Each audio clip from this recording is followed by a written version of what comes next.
Good evening and welcome to episode 7 of Reading Between the Lineups, the show that gets to the person behind the Discord persona. As always, I am your host, DRC, and we have got a great show for you tonight. And Chuck is coming off the top rope, as he loves to do, and is gifting out 5 subs right off the bat. Thank you so much, Chuck. You're a super fan, and we love you. Oh, back on track here. So we've got a great show for you tonight. We are going to do a 30,000 perfect point giveaway. We are going to do our interview with API. We're going to do Hit and Run, which is a segment where I get on my soapbox. And we're also going to reveal next week's guest. During my interview with API, we covered a lot of subjects. We covered a wide breadth of topics. He is, as you've seen me terming this episode, he is our perfect team renaissance man. He's kind of good at everything. He's done the auction house thing. He's done the speculation thing. He's won in Perfect League. He wins in tournaments. He understands tournament metas. He's done gold, bronze. He's kind of our jack of all trades. And we talked about a lot of that. We talked about the recent Perfect League win. We talked about his auction house game. Not to confuse him with Pidge, where most of our time was spent talking about that. We talk about his in-game management, his cheesy in-game management, and much more.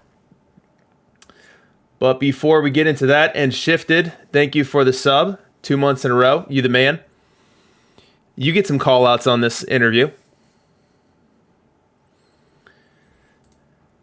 Let's get started. So what is Hit and Run tonight? Hit and Run is where I get on my soapbox and I share my 2 cents about something Perfect Team related. And what I've chosen tonight is pseudo-shaming. So what is pseudo-shaming? It's the action or fact of stigmatizing an out-of-the-park Perfect Team player for engaging in false starting pitcher opener behavior. Using it in a sentence, api312 was pseudo-shamed for his 3 batter-faced opener last sim.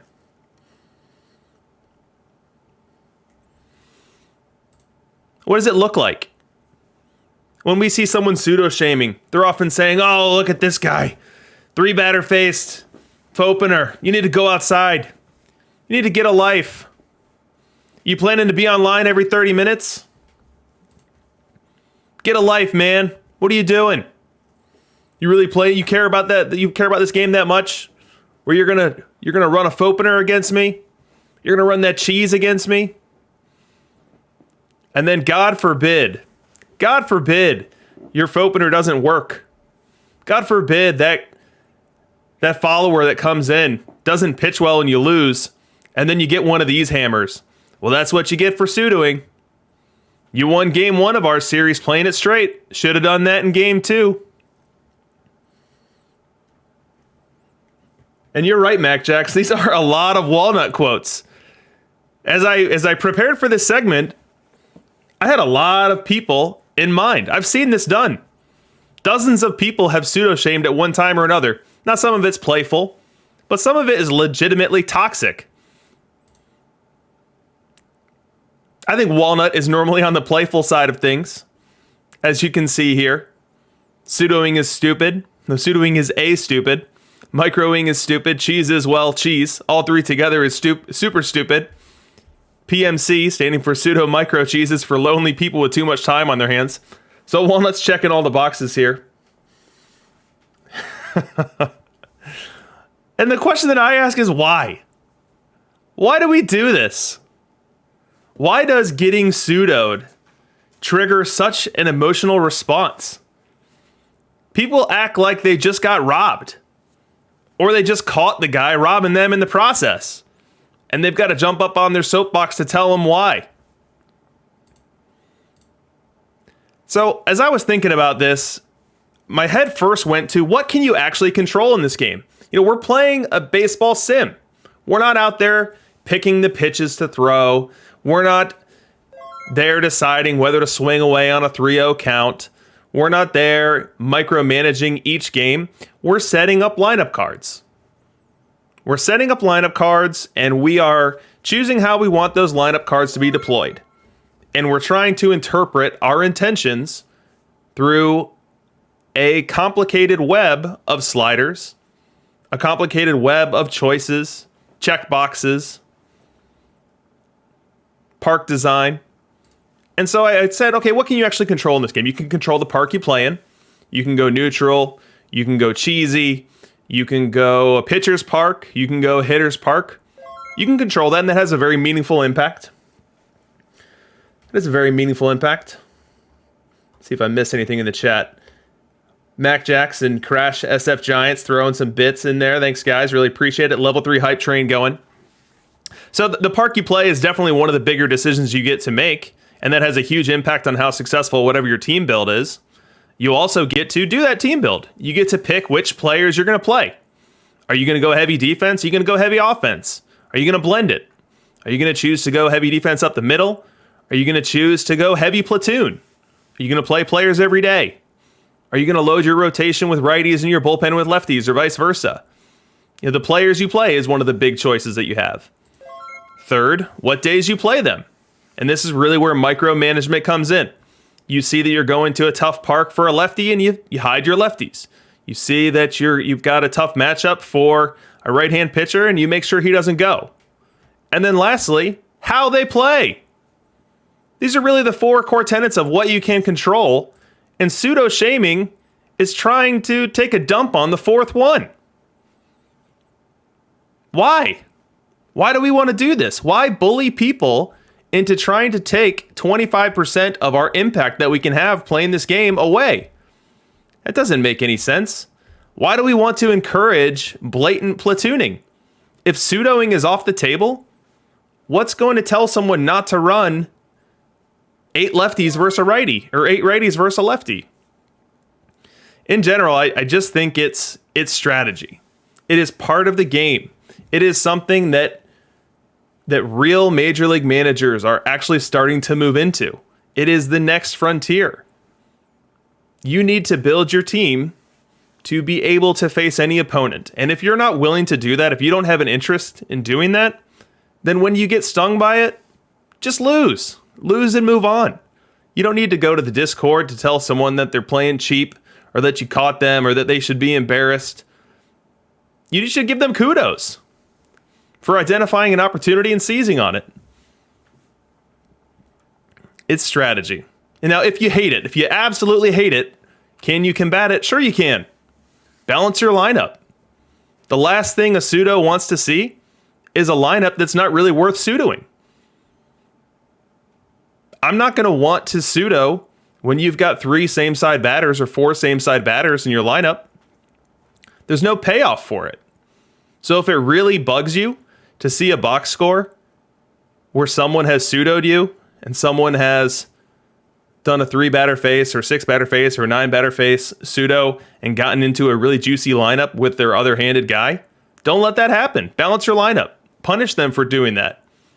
The end result's going to be that you're not going to be pseudoed. And that's really the AFK version of doing this. So if your argument is, well, I can't sit at my computer, I can't babysit each sim, well, then just run your balanced lineup and you're going to be fine.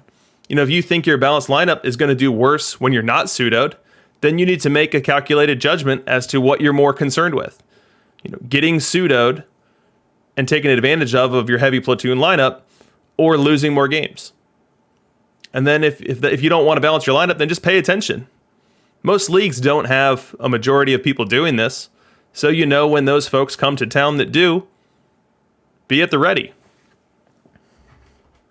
And be ready to go. Or use MacJack's Skill Mac Plus strategy. All right, that is hit and run for today. Program schedule. So, in 2 days from now, we are doing This Weekend Perfect Team. It's going to be awesome. I'm expecting a huge content drop from Chris. There's a billion cards. I have no idea how we're going to be able to get all of that into one slide deck and get that done with any reasonable period of time, but we will figure it out. We're going to do OK Boomer, OK Zoomer on that. I've got a good idea I haven't put into motion yet, but I think that I'll definitely win this week in that. And then we're going to finish it off with some fun, Thanksgiving fun for Perfect Team there. Sunday, I will be doing the DLL World Series. If you missed it last Sunday, I made it to the World Series. And T-Chuck bounced me in 6 games. And so I did not earn a berth back into the Perfect League. And I told T-Chuck at the moment, I said, T-Chuck, you need to win. You took our berth. You're the DLL representative. You need to make some noise in PLL and make the playoffs. And he's going to. I have every confidence. He's 21 and 26 as of when I put this slide deck together. But he's going to turn it around, and he's going to get hot, and he's going to be in the playoffs, and he's going to get himself maybe that same trophy that API has coming his way. And then next Tuesday, we've got this show again, and the next week's guest will be announced at the end of the stream. All right, time for API. One moment as I load that up.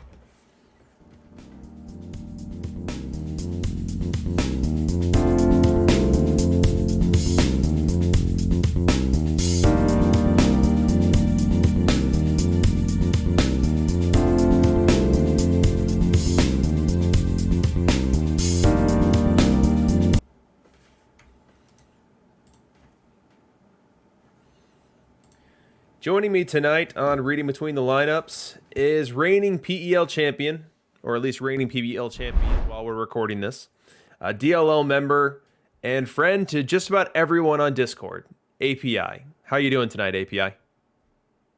Doing pretty well. How are you?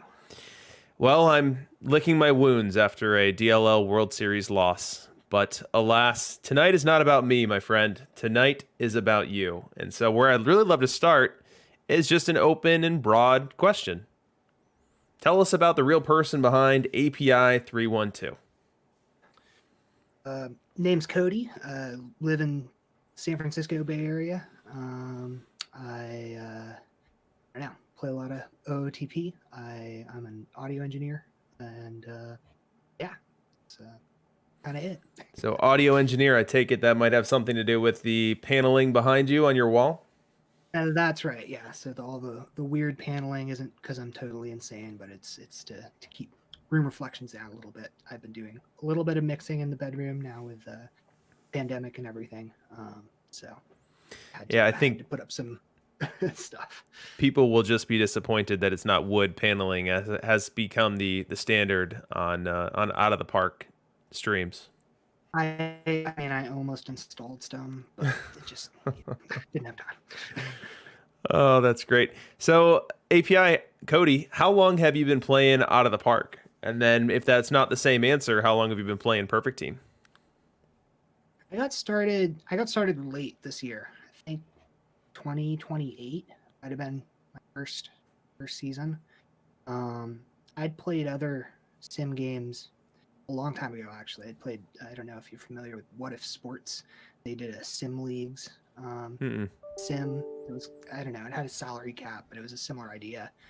And then I took a long break, hadn't played anything, and then it's more time on my hands. This was, late March, and went and looked up that and realized that it was, stuck in 2006 or whatever, and found this searching online and started playing then. And so when you started playing, did you start with the base game or did you go right into Perfect Team?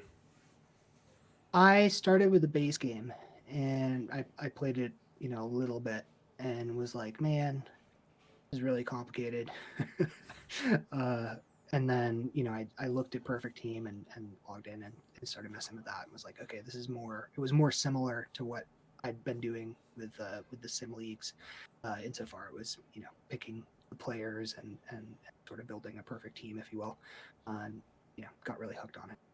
And when you started, did you have any friends playing the game? I didn't. I didn't join the Discord either, and I wasn't on the forums or anything. I just sort of was going at it, and I had very little idea what I was doing. But I quickly realized that, okay, there's these pitcher ratings, and they, my pitchers suck, and I don't really know why. And so I started looking on the internet, because I saw there was the forums, and I started reading the forums where people talking about, different FIP formulas and ways of projecting how the pitchers would do. And I think it was all people talking about PT20. And so I kept looking, and I found the Discord. I joined the Discord, and I think, I remember being like, "Hey, does anyone know how good these pitchers are?" Whatever. No one responded to me, and I was like, "Okay, well, at least this place is, active, and it seemed like I could learn a lot from the people who were there." So Yeah, that's now a I really strong get opening a lot. volley. Hey, can anyone tell me why my team sucks? It's like, oh Now I can man, where think do of. I start?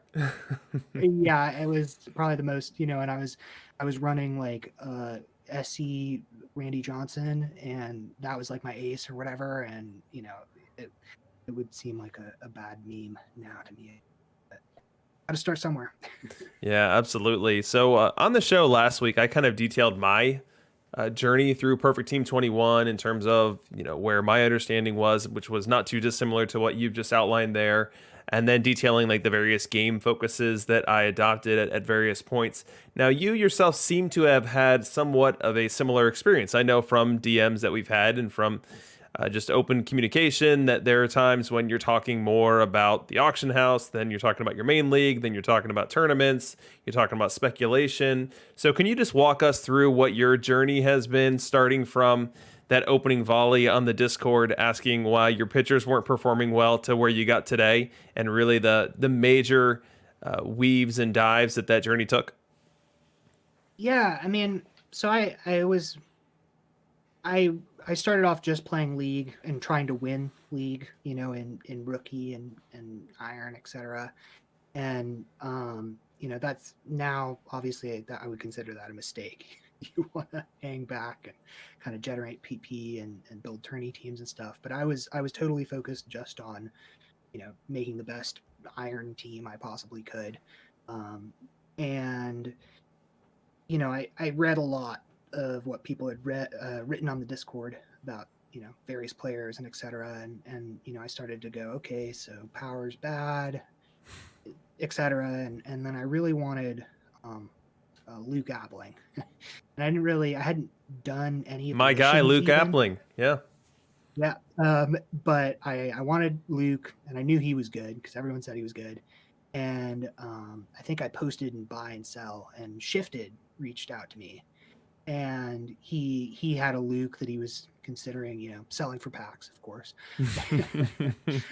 and and I didn't end up buying his Luke, but we started talking a bunch in DMs, and he was in gold. I think at the time he hadn't made it to diamond yet, but he knew way more about the game than I did. And he was like, "Look, you just need to focus on Jackie. He's like the best card right now. You should figure out how to build him, and forget about your team. Don't make incremental upgrades. Just sort of focus on big players that you can eventually add."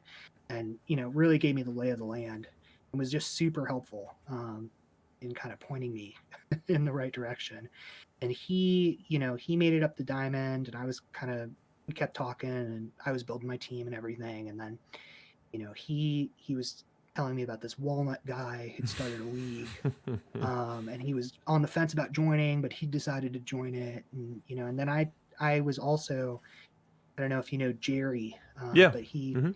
posted a lot, and we talked some then too. And he invited me to another server that had kidneys and a few different people on it, and we were all talking. And I realized, okay, I kind of want to join this league that Walnut's starting to, once I make it up to diamond, if I can possibly make it up there. So managed to make it up to diamond eventually. And the first week in diamond, I won't forget, because it was a DLL BFF mashup, and I did pretty well in gold. I think I still have the gold win record, and I thought my team was super good.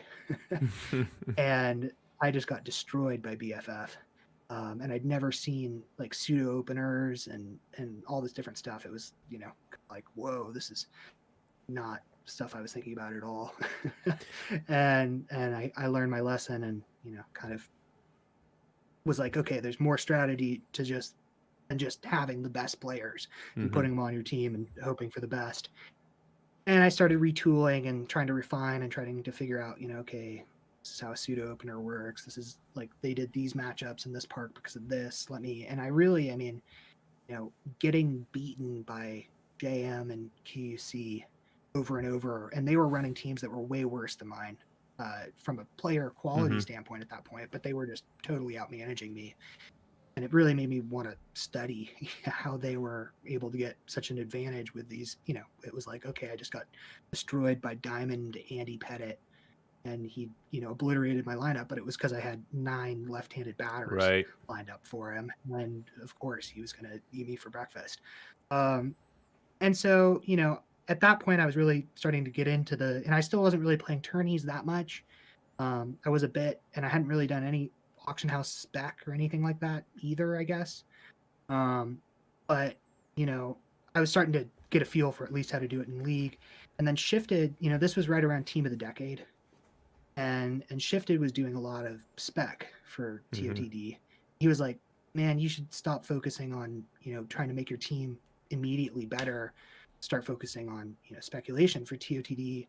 And I ignored him, and I was like, "Nah, I don't want to play an auction house simulator. Like, I'm not interested." But I also was like, "Okay, I don't have PP, and I need to figure out a way to continue to build my team with."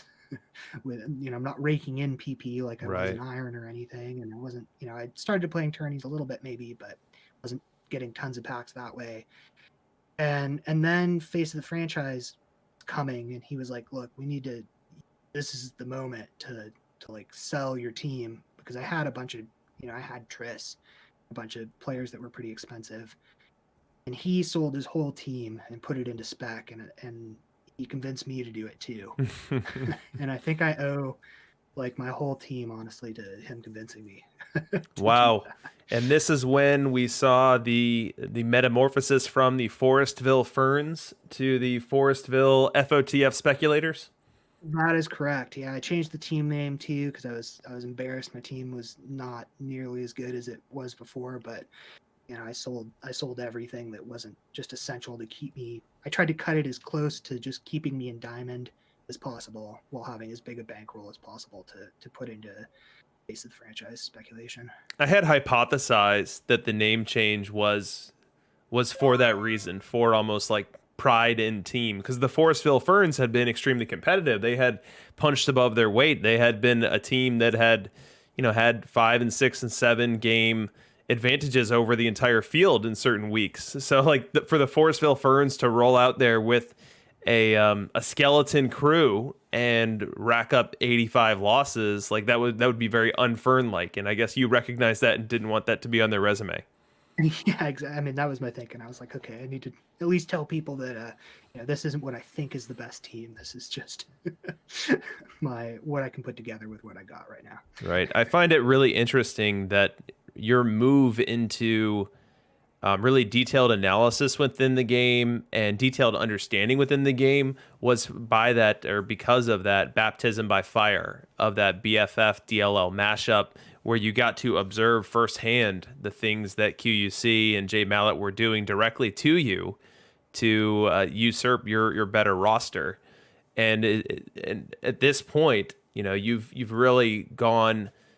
Honestly, I consider you the renaissance man of Perfect Team. You are someone that I can ask about anything, whether it's an auction house play, whether it's speculation for an upcoming mission, whether it's a main league, attorney, in-game management, order of operations. So you have definitely spread tentacles into so many different directions to the point where you don't just have like baseline level understanding, but you have oftentimes deep level of understanding.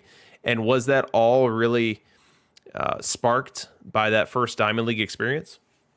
Yeah, I mean, I got really lucky running into the right people too. I mean, I talked about Shifted, and I was in this Discord that Jerry had started, and Maxfire was in that, and he taught me so much. I mean, he was the first person who was like, okay, so you're running Jackie at second base and you're running Pop Lloyd at third base. What are you doing? And I was like, well, I mean, Pop has a better arm.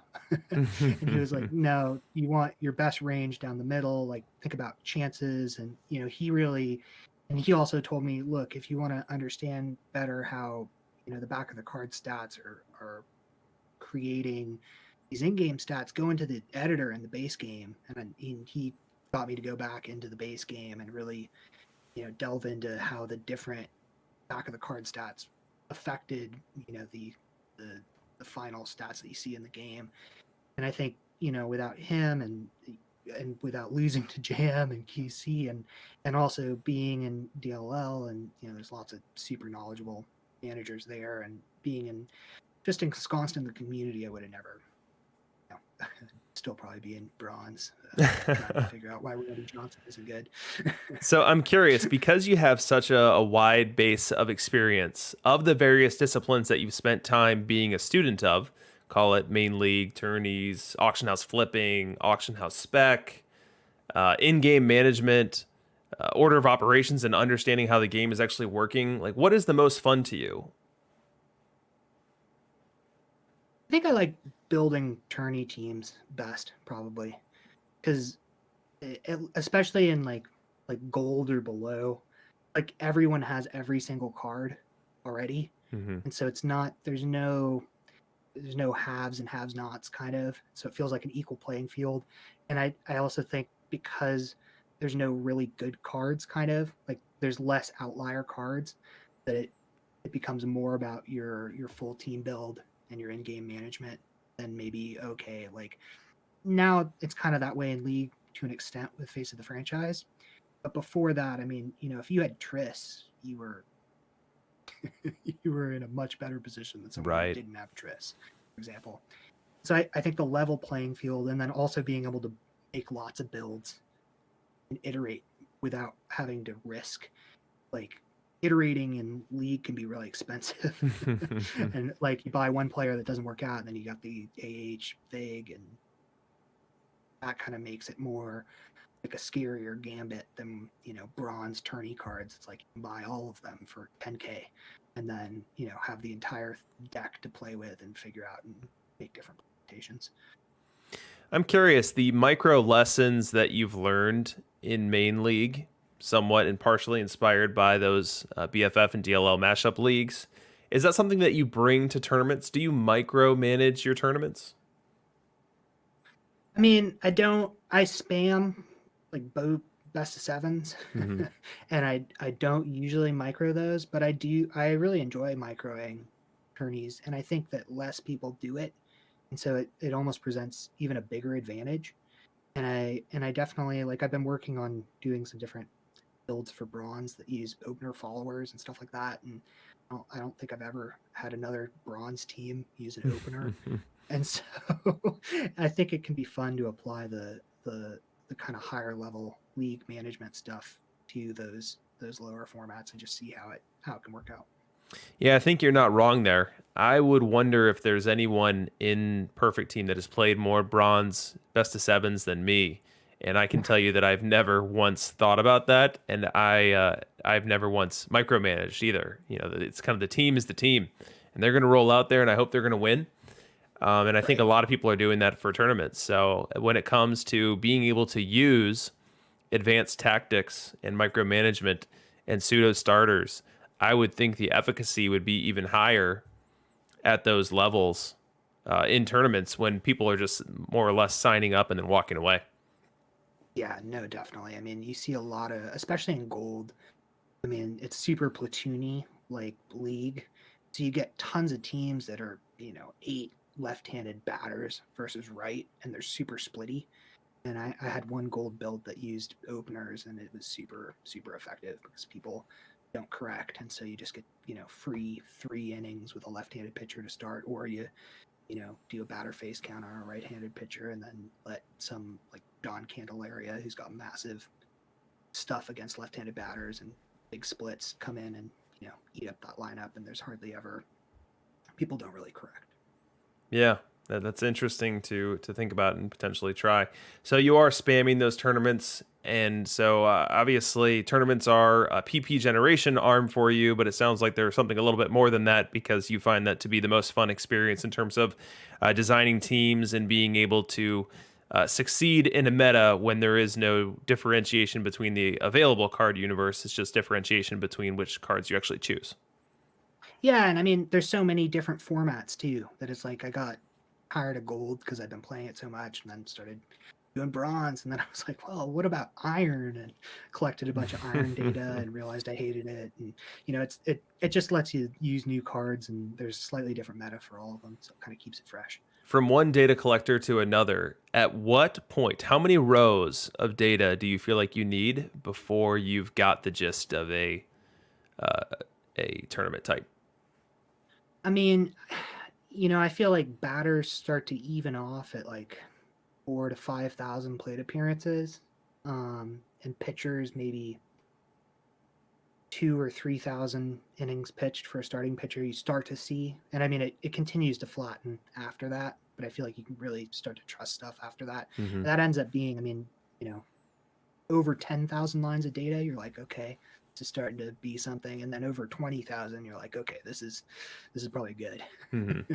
I think I have a million plate appearances of gold Ep.7 data that I took like a couple months ago, and that's been a pretty solid treasure trove to be able to really understand what's going on. And I've actually done a lot of like looking into just how defense works and how much is 1 point of range really worth in total chances and stuff like that. I almost trust that gold data that I have more than anything else, just because it's such a big sample size. And there's no different parks to mess things up, and the meta is pretty small, and it's all kind of the same teams playing each other over and over again in these neutral parks. So in a way, it feels like that's the best thing to try to be able to look at. Okay, how much is 1 point of range worth chances wise or whatever. So, what's the least interesting discipline to you? You said that tourney roster building is your favorite. What do you like the least? And maybe you do it just because you have to for your game economy or because it's part of the game, but it doesn't really do it for you. um I mean, I guess it's I don't love having to micro some things. Like there's stuff that I feel like I have to do in League to be able to keep up, or it's stuff that I wish I could like I wish 7-day lineups were more nuanced, to be able to like plan stuff out farther. Whereas like right now it's like, okay, after every game I have to like go turn off follower and then turn it on another guy. And there's this new bug where they've been using my starting pitchers in relief even when I don't have starting pitcher in relief checked, and it has to do with certain boxes being checked or not checked. So I feel like I have to go through and like check before every sim in League often, or else I might get thrown off. And that kind of like raking leaves aspect of Mm-hmm. of literally turning stuff off and on is gets kind of can burn you out. And I think you talked about how you were feeling a little like burnt on having to like, okay, let me figure out every perfect matchup and keep like it Yeah. does tire you out in PL trying to keep up with that. Yeah, 100%. That was, and it probably had most to do with the fact that I just went absolutely obsessive with it in managing my perfect league appearance and trying to make sure that every single starting pitcher and pseudo starter and relief pitcher was put into the optimal position to succeed. But doing that for 7 days in a row and then doing that for weeks on end, which my perfect league stay ended up as 8 or 9 weeks. It just burned me out. And honestly, Yeah. the prevailing thought when I did finally get relegated was definitely disappointment. I wanted to stay in there. I wanted to continue to compete. I wanted to try to win another title. But I would be lying if I said that there wasn't immense relief of being able to go back to a league where I can try to kind of set it and forget it. And that's actually what's led me to a couple of the experiments I've run the last couple of weeks of trying to come up with ways to pseudo and ways to micro without actually having to actively do so. Yeah, totally. No, I mean, I think I was only up for 3 weeks before I came back to DLL. The last period I was in PL, and I was bummed for sure. I only missed by like a couple games, but it was also like, okay, I can take a breather, sort of let it ride, and not be worried about optimal matchup every single game for a week, which does take it out of you. Yeah, absolutely. So, what's the most satisfying experience you've had within the game cycle? It can be winning a certain title you've won. It can be beating a certain player that you've played in the playoffs. It can be an auction house play that yielded you hundreds of thousands of perfect points in profit. But what's been that one moment that if you had to pick one, it's the one you'd hang your hat on? I think my favorite was probably, well, there is a DLL. victory. I think it was the one before that, 3-time up in PL, and it was the first time BFF was back after they'd sort of brutalized me upon originally being there. And it was a super stacked league. It had, BFF, DLL together, and I managed to make the playoffs. And I think the playoff brackets, it was like, I know JM was in on my side, but not playing me. Then QUC, and wait till next year, and maybe Intilati on the other side. And I wait till next year took out QUC, and maybe Communist took out JM, and then I beat Communist, and it was wait till next year and I in the World Series. And it was just a super, we were both microing and we were both there, and talking some stuff.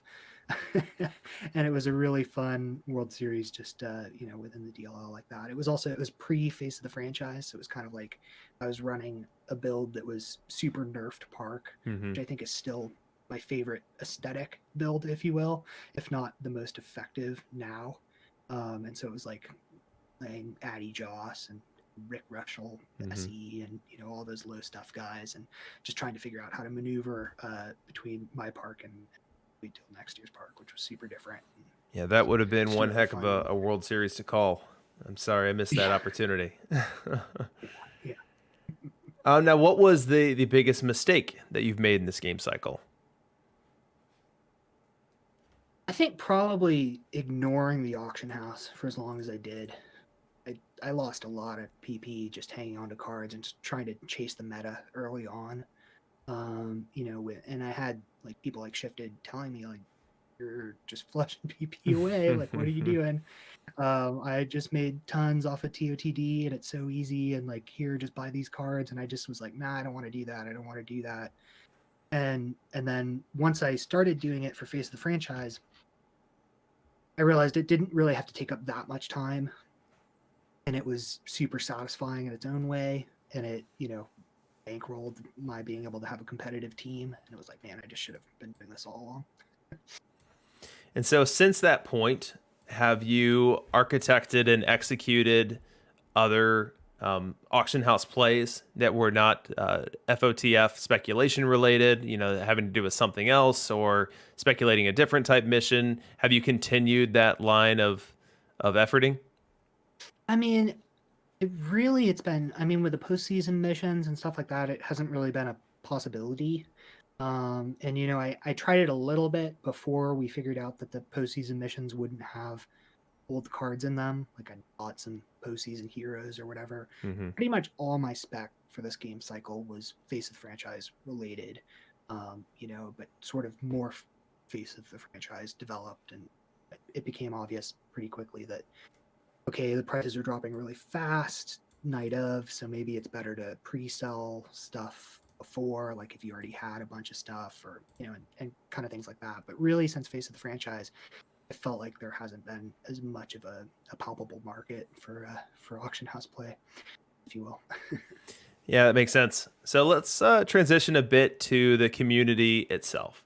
So part of the reason that I call you the Perfect Team Renaissance Man is not only that you have skills in all the various competencies and disciplines within the game, but you're also everyone's best friend, it appears. So are you the nicest guy on Discord? I don't know about that.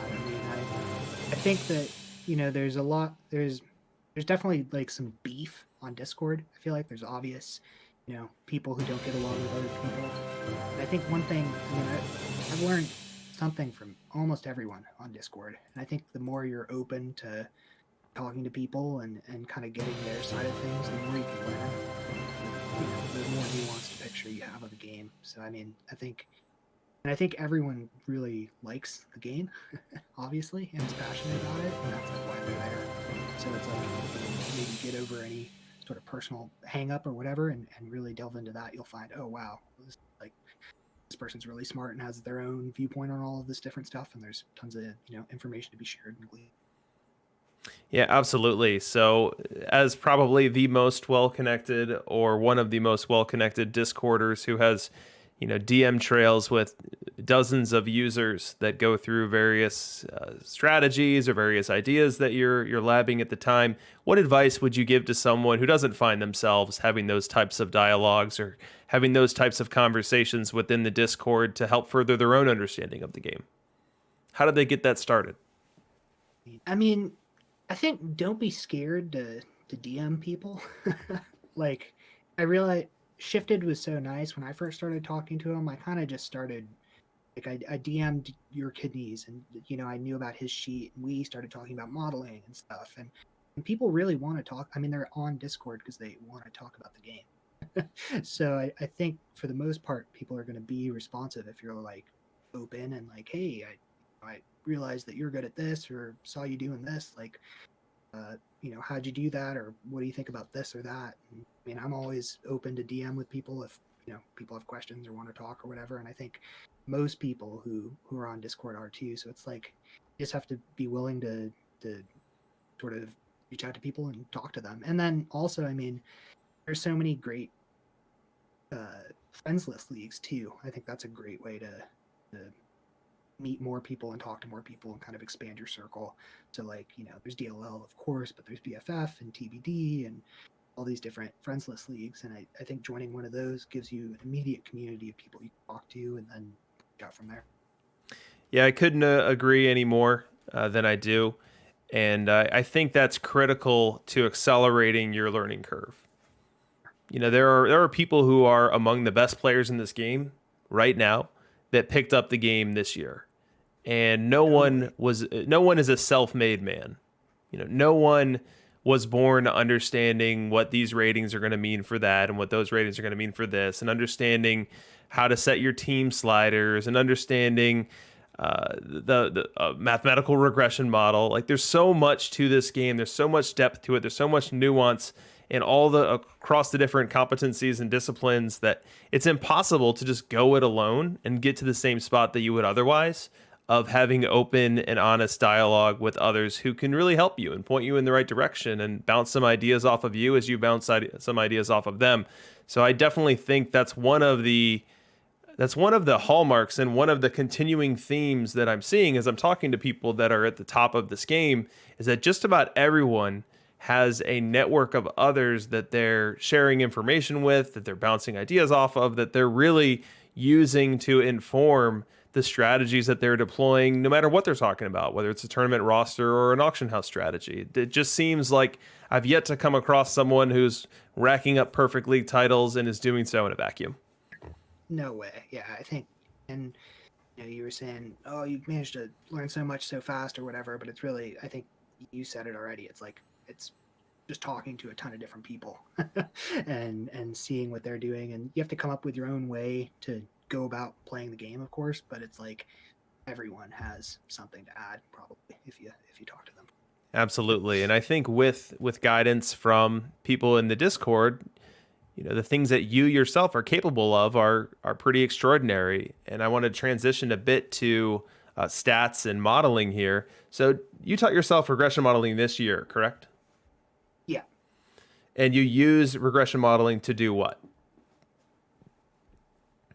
Well, I mean, there's kind of for a long part of the game cycle, I didn't collect stats.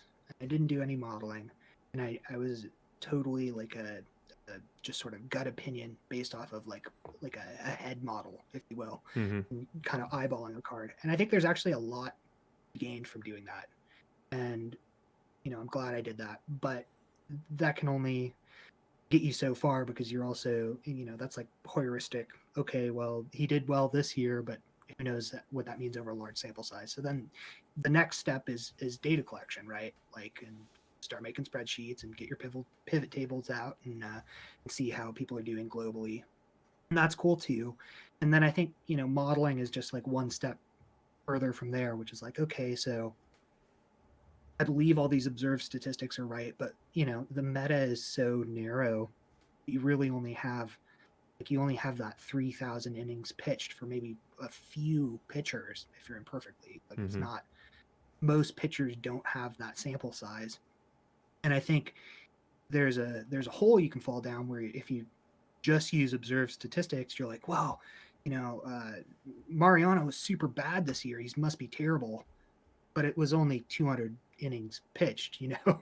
And so maybe when you use a model, you can then sort of have a better idea of how everyone would do given even giant sample sizes. But of course, I mean, I don't think, like, I think the end all be all is really observed statistics. There's just stuff within the game that we aren't able to perfectly model yet. You know, from hidden back of the card stat ratings, like ground ball percentage, and how that affects earned runs, and you know, just also the fact that, well, okay, FIP is great in real life for predicting how a pitcher will do, but I don't I don't know. I don't really like FIP that much in this game as a predictive stat. I don't Hmm. think it's more predictive than ERA on a larger scale, and et cetera, et cetera. Yeah, that's an interesting nuance. So people who follow baseball know that the best predictor of ERA is FIP, or at least that's an arguable claim that one can assert.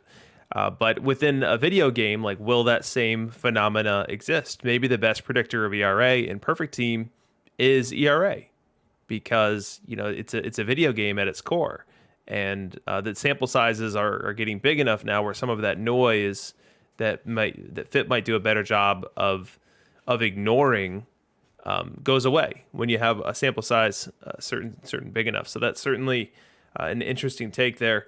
But I'm curious, and I think you might have just kind of preempted this with an answer. But now that you're on both sides of the fence of observed stats and modeling, it kind of sounds like it's not which one is better, but it's just understanding the purpose of using each for the correct purpose. Yeah, they're both tools, and I mean, I think you want as many tools in your toolkit as possible, and you have to treat them as, like that. And I honestly, I mean, I still think the number one thing for me is like sort of looking at cards and judging them, you know, with your eye model, if you will, because I think there's stuff that's underrepresented even in observed statistics. Like I think Ozzie Smith is a great example. I've played him for like 25 seasons now. I can't really imagine not playing him. I mean, I will if they release a shortstop with greater range. But he sucks in WAR per 600 if you just Hmm. look at that. And he's a terrible batter, and his defense isn't really that much better than someone like, say, Pop or something. So it's like, okay, why is this guy? Why am I still playing this guy? But there's stuff going on there that I think you can't even quite get with observed statistics, let alone a model or anything else. So it's like you have to use everything at your at your disposal to try to make this team ball. Yeah, and I would agree with you there that I feel like high defense positions are like the Bermuda Triangle, where me living in a world of entirely observed statistics, I tend to go away from my benchmarking there just because I feel like there's more going on than meets the data, than meets the eye within the data. And Yeah, I Ozzie mean, Smith's WAR 600 being the best example of that. WAR 600 would tell you that he's like the seventh best shortstop for you, but anecdotal right. and significant sample sizes tell us that Ozzie Smith is on a lot of teams that win. Right. If you just look at I mean, and I think that's the biggest sort of base statistic. If you're just looking at teams that win, it's like, okay, Aussie's on more than 50% of these, so there has to be something going on. And I mean, you know, WAR is a weighted stat, right? Where you've got all these different elements that are coming together in weighted different ways to create it. And I mean, who knows how accurate their WAR weightings really are Right. for a perfect league environment. So I think using just WAR as an end all be all, it's convenient and I use it, but it's also, I mean, I only have so much trust in it when you have other things coming into play, like, you know, the force multiplier effect of having the best infield range possible at the most important position, like Aussie. Yeah, absolutely. So, from a mathematical perspective or a modeling perspective, or maybe even an observed stats perspective, what's that next frontier for you? What are your ambitions for adding additional understanding, additional, whether it's modeling capabilities you haven't figured out yet or you haven't had the time to effort into? What's really that next step for you from that perspective? I mean, I feel like I have a pretty good handle on sort of basic batting stuff and FIP. But the more I, you know, work on that stuff, the less I like FIP. And the less I like some of the basic batting stuff as well. So I think it's probably going down the road of trying to figure out how these other lesser appreciated back of card stats are affecting things, be that batted ball profile or ground ball percentage, et cetera, and trying to apply that into um, more demonstrative and more actually showing you how the cards are going to play and how many runs a pitcher will be able to prevent rather than, oh, this is what its FIP is going to be. Because I feel pretty confident being able to tell you, within 0.01 or whatever, what some cards FIP will be over a giant sample size, but there are cards that obviously under and outperform their FIPs. So delving into that kind of stuff. Yeah, interesting. So shifting back into in-game tactics for a bit. Now, we know that you started as the Forestville Ferns. You then evolved to the Forestville FOTF Speculators. And then your next landing spot, which could be your final landing spot, is the Manchego Cheese. So first off, where's Manchego? That I believe it's in Spain. It's a kind of cheese, and I'm pretty sure it's a region of Spain, if I recall correctly. But yeah. Yeah, and so cheese is an illusion, and I feel like it's most often used for stadium design. I think that it has become a term used for more than just stadium design. But you have always played with your stadium park factors. I know that you ran for the longest time a totally minned out park, 0.9 on both averages, 0.5 on extra base hits, and then 0.9 on the home runs.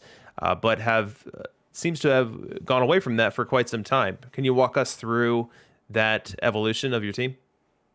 Yeah, I mean, before Face of the Franchise, I think there was, in some ways, a more nuanced difference regarding top level pitchers, insofar as there were really good pitchers that had really low stuff, people like Addy Joss and Pete Alexander and Greg Maddux and so running a fully minned park with those guys and really good defense made your pitching sort of just really, really, really elite.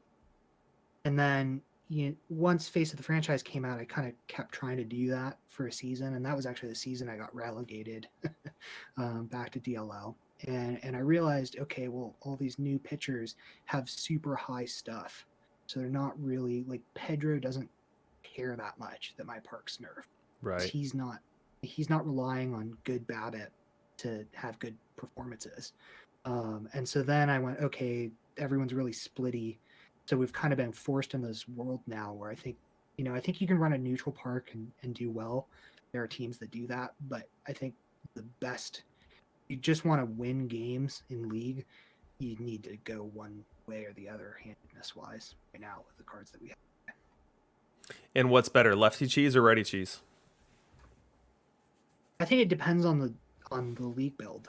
And I mean I sort of believe in looking, if you have the cards to do it and the time to do it, going through the league before park factors are locked and seeing what everybody's running, and then doing whatever's best to counter that is going to be your best option. I mean, I know I ran lefty in DLL 1 year, and then everyone was talking about going lefty, and I ran righty the next year. And that was super effective because I think it's just trying to run counter to what everyone else is running is probably the most effective strat. And I didn't do that this week in Perfect League. There were a lot of righty cheese teams, and I was running righty cheese, and I was kind of like, man, okay, I think I can slog through this. And I managed to 89 games or whatever, but it wasn't a particularly glorious week for me. And I wish I'd done more work on those first 10 sims and realized, okay, I should be running lefty cheese this week. And someone like JM was running lefty cheese this week, totally dominated and had the best record by a lot, and it was because he was one of the only guys running lefty cheese. So I think having a unique build for whatever everyone else is running is bigger. It's going to be the biggest impact, especially when you think about how park factors are relative. Insofar as if everyone were to run minned factors, that would just be like everyone running one. So if you have most teams running righty factors, and then you run lefty factor. That makes your park even more extreme and beneficial for you. So, basically making it like a left-handed Coors Field. Yeah, totally. Or even more extreme. So from a pseudo starter perspective, do you prefer to pseudo with a lefty into a righty or a righty into a lefty? I think aesthetically, lefty into a righty is just awesome, like the classic lefty cheese, especially because so many teams run tons of right-handed batters versus left, and sometimes even right-handed batters versus right. And there's a lot of really nice right-handed followers that you could use, like Beller or whatever, even Walter Johnson, obviously, or Pedro. Get like a massive stuff boost and are just really, really dominant against right-handed batters. So I think lefty into righty is probably the most fun, but I think there's also a place for righty into lefty too. And I've been running righty starters and lefty guys in the pen. I'm not really running them necessarily that way right now, but I think there's a place for both. So our leader Walnut has termed the phrase PMC, which stands for pseudo micro cheese, which is kind of a catch-all for all of the tactics that he has decided are not good, are not preferred within the game. If you could choose only one, and you could only leverage one of the three, pseudo, micro, or cheese, what would you choose and why? I think micro for sure, because it comes down there. I think one of my central beliefs for winning this game is that there's sort of a best situation you can give yourself for any situation you're faced with. Say like you're in a lefty park facing Price or whatever. There's like a best lineup of guys that you can put out there. But I think just the ability to do micromanagement and making your matchups as favorable as possible is the most beneficial thing to do beyond having cheesy park factors that's how guy like even like Whale King, who likes to talk about how he doesn't micro. I mean, the guy's really good at getting matchups to be right, and he runs a fairly neutral build with kind of chalk pieces, but he puts the right guys in the right place at the right time. Mm-hmm. He's a PL stalwart that way. So I think that's kind of the most important part. In that vein, who are the best in-game managers in Perfect Team? There's a lot of really good players. I mean, I think JM is really, really good. I ripped off most of his tricks for my own tricks. And I think QC is really good. I think T-Chuck's super active and really good as well. Pidge is really good. HDA is a guy who gave me a lot of insight, when I was starting, and he's kind of a tourney god at this point. Really made like 8 million in tourney rewards alone and kind of dominates every format. A lot of respect for him too. Those are guys off the top of my head. Yeah, absolutely. All right, let's talk a bit more about your sustained success within Perfect League. I personally know the crippling and building pressure that exists when you're having a decent run in Perfect League. You're stringing together years where you make the playoffs, but those years in the playoffs don't end up in a title. And with relegation being a real risk every week, and the prospect of having to muscle through DLL to get right back there to that chance, that's daunting to say the least. So as you weigh each week, or as you look at the outlook, you're still searching for your first Perfect League title. And how would it feel to fall on the relegation sword before walking away with a 8-inch plastic trophy? I mean, it was not. I mean, I thought I was going to be able to win a title when I was up for 3 consecutive weeks, and I kind of got arrogant about being able to stay up, and it felt like, okay, I've stayed up 3 weeks in a row. This isn't going to be a problem. And I kind of didn't micro enough, and didn't put myself in the right position enough times until I sort of ran out of time and realized, okay, it's Friday, and I have to win this many games, or else I'm going back down, and I missed and went back down to DLL, and I was like, oh man, But it was, there was a silver lining to it. Like you said, there was a bit of relief to, okay, I needed this anyways. And, once the longer you're up in PL, the less optimized your team is too. And I think I talked to you about this in DMs before, et cetera. It's like you can't train people. You can't really make wild changes or try things out really. And so it's like you got to come down eventually. So coming down can be a relief too. It's like, okay, now I can train guys, try some new strats, and build back up to make another run at it. It's kind of like your team is in Carbonite. That your team as constructed when it went up is more or less your team, and maybe you can add the new pieces that come into the game, but you're certainly not going to be able to train them, and you're not going to be able to artistically editorialize how you play the game to the point where you can play something wildly different than what you have been, unless you're willing to risk that being the reason that you get relegated. And I never was, and that was why I ran identical lefty cheese parks for all 8 of my seasons, and then ended up on the wrong side of the relegation line in that 8th one. Yeah, I mean, that I was planning on going lefty cheese this week after running righty cheese last week and winning and everything. But then it was like, okay, I won with this build. How can I want to change it up now. Right. And that was part of why I didn't, really put in that time. But it was definitely a mistake. I think I should have changed it up. But we'll see what next week brings. Maybe there'll be more righty cheesers or more lefty cheesers, or every week's different. Yeah, every week is different, and there are many competing theories as to why. You can have an identical team rolled out one week and win 97 games, and then that week is rolled out the very next week, deployed in the exact same way, and maybe they win 79. Like that, something like that is not crazy. And some of those competing theories could range from, relative park factors, which is a thing you touched on earlier, to intra-season war maxing, where each year your best, quote unquote, best players are different because like a Joe DiMaggio can have a super high season unexpectedly, and you need to catch that mid-season to be able to capitalize on that opportunity. To some people even believing that there's like a predetermined destiny or a predetermined role quality that you get in a given week. What do you think is the real answer? I mean, I think in reality, it's probably like a nuanced version of all of those things, a little bit. I don't know. I think that, obviously players have good and bad years. And the more observed stats I look at, the more I think it's pretty related to what everyone else is running pretty heavily. And so I think, the best builds are people who are adjusting to what's going on and putting the right players on the field at the right time, and microing, doing that work to make sure you have the best roles possible. And I think, right now at least, I think like if I were to get relegated next week, I think it would be because I didn't put in enough time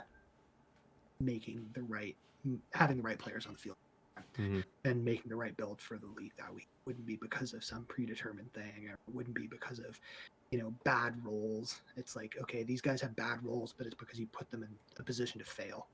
Like if you put the players where they're supposed to be, yeah, maybe you'll be unlucky and have like a bad Pythag week. Like this week for me, I think it was a -5 or -6 at the end of the season. It was not a good Pythagorean season for me at all, but I was still able to make it to the playoffs, just kind of grinding and trying to put the right players on the field at the right time. And then you'll have other seasons where you can be, like QC was +11 Pythag when he won his championship, which is, nuts. And it's like, okay, at that point, sure, maybe he can get away with being more AFK and not that he was doing that, but other UC teams, like there was a team called the Tacos this week that was just totally AFK and obliterated their division. And they were obviously rolling super high. So that can happen. But I think if you put the right players on the field at the right time, you have your best chance of staying up. And when you observe something like the Tacos just rolling hot all week long, is that just, in your opinion, like within the standard variance of what can happen? That when you're playing a game of craps, you can roll 7s for 6 or 7 rolls in a row, even though statistically it's highly improbable. It just can happen, and so a team and a selection of players can just roll hot in a given 6-day period. Yeah, I mean, I think it's probably like a combination of, okay, maybe their build was pretty right for this week. I can't remember exactly what they were running this week, but maybe they got lucky or maybe they built it well, and then it totally happens. I mean, you see people with crazy pack runs, they hit butt cheeks hits multiple face of the franchise Maddoxes in the span of 24 hours or whatever. Mm-hmm. It's like, okay, if that can happen, it's all just RNG and standard deviation, and that kind of crazy stuff happens. I think Babeck had a year where his Babe Ruth hit 170 or something and played the whole season. I can't remember, 180 maybe in DLL. Like, that was so bad at the time. But it does happen. I mean, that's how random chance works.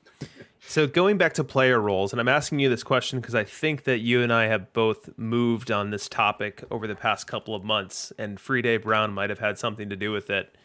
But there are some who prescribe to the theory that you're getting a season-long role for a given player, and after you determine that that role is bad, you can sub them out, sub someone else in and hope to get a more favorable role on that player. And there are others that say that, quote unquote, rolling is happening more on like a daily basis.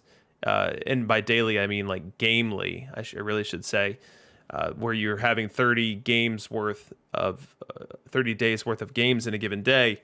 And doing something like that is like trying to time the market and is a fool's errand. Where do you stand on that? Yeah, I mean, I think, and you sort of hinted at it, and it's definitely something that I feel like my position has slowly shifted more and more. And I think that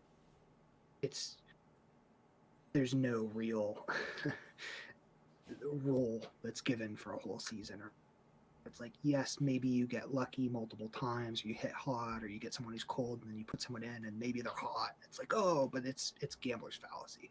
Mm-hmm.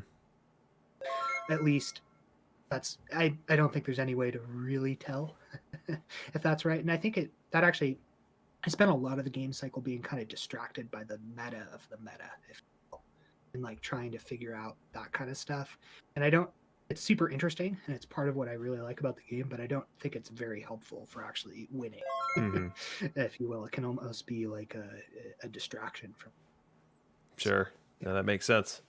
So, as I often do for people on this stream, I offer you now a trip to Fantasyland, to API's Fantasyland, and you get to win your first Perfect League title. And in so doing, you get to pick the 4 teams that you beat on your way to that crowning achievement. Who are the 4 teams you're selecting? In which order and why? Well, I think first off, love to play JM first and have a fun micro battle and see who comes out on top with that. And then Yeah, if you need to that, pet it when you play him, let me know. I know a guy.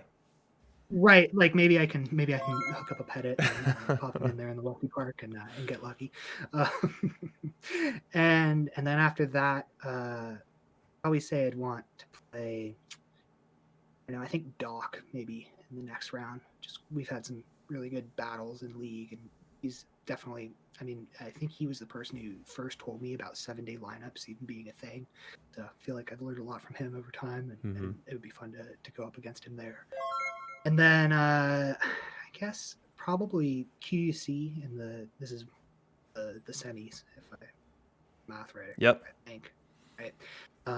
Just also had lots of fun battles, and sort of let's do some microing. And then I think in the finals, I'd like to beat Shifted, just because kind of go back to the roots of the person who sort of really first inspired me to think more about the game and move forward with things, and introduced me to a lot of.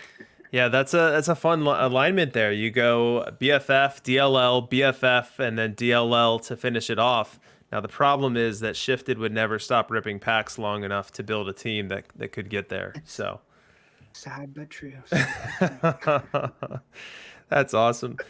As we shift to closing out here and we look towards the future, you've won DLL multiple times. You've built, as I mentioned, a very broad network of Discorders that you interact with frequently, some that you'd probably call friends at this point in time, and have really done a lot to develop your own skills as somewhat of a resident data scientist, as you've better understood the game. So what's left for you in PT21?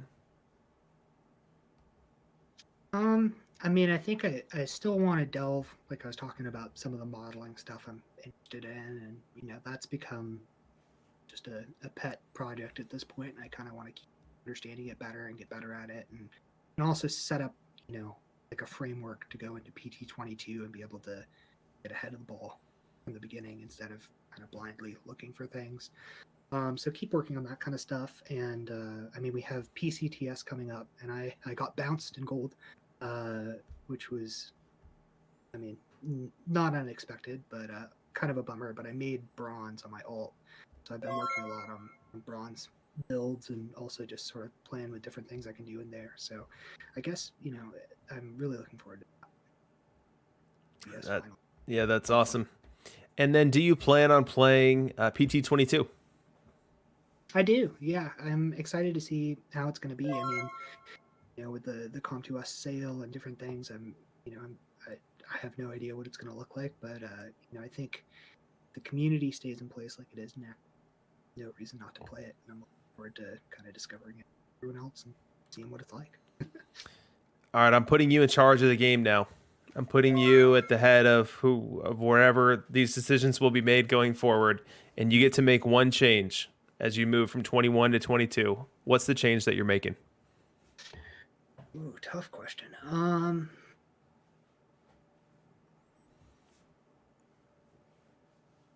don't know. I'd like more granularity of strat sliders. I think it'd be great to be able to, set different pitch around for individual pitchers and be able to sort of set how aggressive batters are at the plate and have maybe a little bit more nuance between like what inning your relievers are coming in beyond just their role, and just a bit more strategic granularity there would really help differentiate teams more, especially when, in all reality, it's probably not, the meta is probably not going to be that much wider. So give the people who like to play with the sliders and the strat stuff a little bit more leeway to be able to differentiate and make their team their own.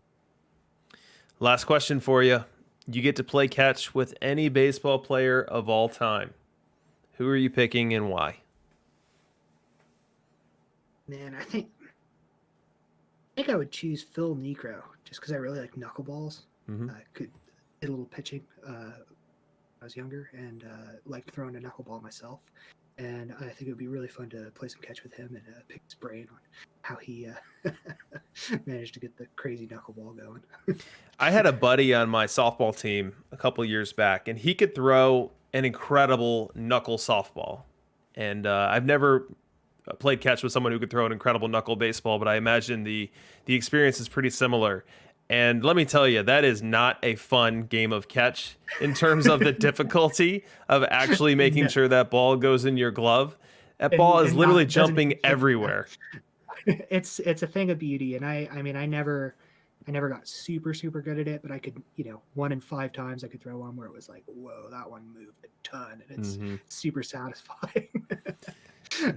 But yeah, I imagine he'd probably hit me in the face quite a few times if we catch. Well, on that note, we'll go ahead and wrap things up here. API, thanks so much for your time. Thanks for having me.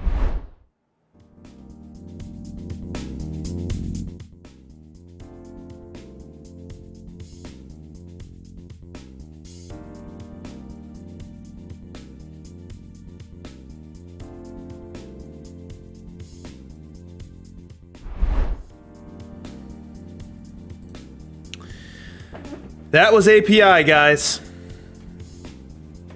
I thought he did a great job of walking through all the different things that make him API.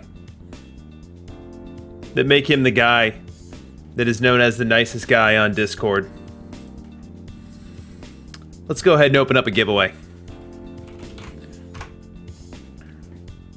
So the way this is going to work is once I have it live, you will type !ticket in the chat, and we'll be live here in just a second. All right, should be live now. So type !ticket. We are going to draw 3 winners. Each of those 3 winners are going to win 10,000 perfect points each. The way to get those perfect points is to DM me on Discord with your Perfect Team username with the proper capitalization. So let's get some thanks out of the way here. Thanks to API. Thanks for being so open and candid and really giving an insightful interview about so much of the various things within Perfect Team that you frankly are an expert in. You know, you've mastered so many of the disciplines within the game. You've done so in a way that has built a network of legitimate friends. And you've done so in a way that's very respectful to everyone that you interact with. So kudos to you. One of the things that I regret not talking about more on that interview was your championship, your Perfect League title. You know, we grazed over it a couple different times, but didn't ever really give it as much air as it probably deserved. So congratulations to you. That's awesome. I'm sure you're going to get your title in the mail at some point in the near future, and that was very well earned. And I hope that is very well displayed in your house. Let's see. What'd you guys think in the chat? Did you like the interview? Are there missions tonight? Are cards in packs? Answer to both questions is yes. Missions are live. Cards are live. I wonder what cards I would drop if given the power. That'd be fun to think about. Death Deal liked the interview. Good stuff. Yeah, I think that this show, more than anything else, has opened my eyes to just how much more we accomplish as a community by giving an opportunity to learn from one another. Every single success story that's been on this show, a similarity amongst them all is that everyone has a network of folks they bounce ideas off of. You know, no one is just a perfect team savant. And people can be savants in individual things, or they can be iterating in individual things in a direction that's profitable. But just about everyone comes on this show and talks about how they have adopted ideas, gathered ideas, perfected ideas through open communication with others. Yeah, you're right. Wait till next year. I can't believe there has already been 7 of these. Time flies when you're having fun. All right, we're going to close the giveaway. So if you're not in it yet, exclamation point ticket right now. I'm going to close it in 5 seconds. 2 and 1. Here we go. Time to draw some winners. First winner is api312. What? Did he really just win on his interview show? This is totally rigged. Next winner is Walnut 3325. You know, I'll say that DLL has been wildly underrepresented in the winning of these giveaways. So maybe this is the course correction here. Last one. Winner is Matt's Pacer.